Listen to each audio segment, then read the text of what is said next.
Hey, what's up, guys? Well, I just picked up a really interesting book that came out today, Blood, Sweat, and Pixels. It's by Jason Schreier. I think I'm pronouncing that correctly. He's basically a tech journalist. It's an interesting book, basically about how video games are made. There's a number of different chapters, vignettes, games like Halo, Diablo, games that anyone interested in gaming is familiar with. One of the reasons why I was really excited to pick it up, and I've had it on pre-order for, gosh, half the year now. Um, is it's got a chapter on Star Wars 1313. Now, if you're not familiar, Star Wars 1313 was one of the really exciting projects LucasArts was working on before the Disney buyout in 2012. It was going to be a new era in Star Wars and the Star Wars expanding universe, and really to some extent an exciting new chapter in gaming. It was going to be something like a Grand Theft Auto style adventure in which you get to be a bounty hunter. Boba Fett would be the main character, and you were on Coruscant. There were 10 missions. You got to do all sorts of seedy things in the underworld in Coruscant. In fact, it was sort of informally known around LucasArts as Underworld. And if this sounds familiar at all, it's because, again, it was part of a larger planned multimedia tie-in project. There was going to be an HBO-style gritty television show, live-action television show called Star Wars Underworld, which was going to be a tie-in to Star Wars 1313. Who knows what else we would have seen? Soundtracks, comics, novels, TV. Additional TV show. Maybe, who knows? Maybe there would have been animated series related to it. Would have been absolutely spectacular. Unfortunately, as the author gets into, it was caught up in the Disney buyout, and he goes a little into, some of the struggles LucasArts had been having for the previous decade, trying to sort of reclaim some earlier glory, in terms of some of the products they were producing. And the thing was, it really felt internally like this was going to be the thing that was going to turn the page.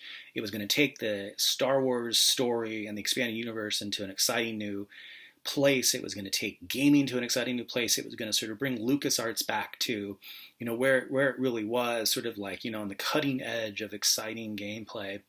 Lucas himself was extremely involved in this and increasingly excited about what he was seeing. He was the story talks a lot about his interactions with the team and developing the storyline, sort of revealing to them really what he envisioned to be this larger multimedia tie-in, this multimedia project, again, connected to TV shows and so much more.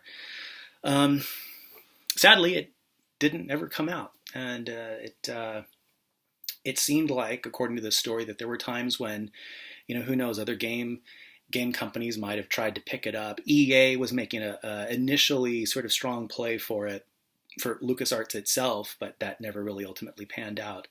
In the end, Disney basically just decided to axe LucasArts. And I think one of the most interesting things about this book, and it sort of glimpses into not just LucasArts, not just 1313, but the entire Disney decision to ultimately axe the expanded universe, is it's the little insights it gives into that period of time.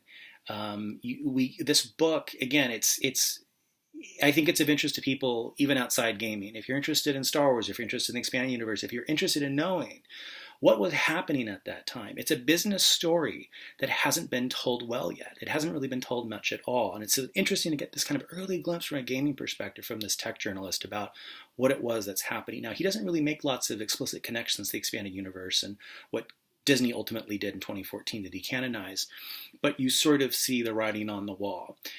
There's a really interesting quote at the end. One of the programmers at LucasArts at the time, who was interviewed for the book, says that, as far as that team was concerned, as far as the developers for 1313 were concerned, the game was not canceled. The studio, LucasArts, that was canceled. It was canceled by Disney. There's lots of talk about, to this day, 3 years after the decanonization, 5 years after the Disney buyout of Lucasfilm, lots of talk about how, after all, the decanonization had to happen. It was inevitable. Lucasfilm via Disney wanted to make a new sequel trilogy, so of course they had to wipe the slate clean. They couldn't keep the novels, the books, the comics, the 37 plus years of canon and continuity. They couldn't keep this new video game, which, by the way, would have been set between the two existing movie sequels. It would have been, it would have taken place sometime between episode 3 and episode 4, there was no reason why this would necessarily contradict anything in whatever new storyline Disney wanted to create. No, Disney basically just decided in its corporate wisdom to rationalize its entire intellectual property and say, look, we don't need LucasArts, we don't need this gameplay, we don't care about what other licensee wants to take it off our hands. We just want to we want to make it easy for ourselves. And that's a shame, and that's a tragedy, because it sounded 1313 spectacular. As exciting as the entire 37 years of the expanded universe was, there was nothing inevitable about the decanonization, and I think that this book just affirms that over and over. It was a strong project with a great team. The word on the street at conventions in which this thing was shopped was just, it was the hottest thing around. It was the most anticipated game of its time. It's something that you still hear Star Wars fans talk about. More importantly, it's something you still hear gamers talk about. This was something that people wanted. They still want. Lots of fans of the EU talk about wanting to see manuscripts of EU books that were never published, or outlines of books that were promised but never started. I want to see 1313. I want to know where this vision was headed. I want to see what Underworld would have been like. I want to see what the potential comics and things would have been like. I want to hear the soundtrack of the orchestra that would have come along that you could have, picked up on iTunes and listened to. I'm sure it would have all been fantastic. You never know. You hold out hope. I mean, somewhere these schematics exist, but Disney ultimately decided, again, not to cancel the game, but to cancel the studio in the same way that they didn't just say, it was time for the expanded universe licensees that should take things in a new direction. No, Disney ultimately decided just to cancel an entire saga. And again, I just think that's unpardonable. I've said on this channel many times and in many other places, I have absolutely no problem with there being two parallel timelines and storylines, the Disney canon and the expanded universe. I just wish Disney would let the expanded universe continue along a parallel path. Let's see Star Wars 1313. Let's see Underworld. Let's see the outlines. Let's see the vision. I want to know where that story was going. There was nothing inevitable about there having to be two timelines. But that having happened, just let the EU continue.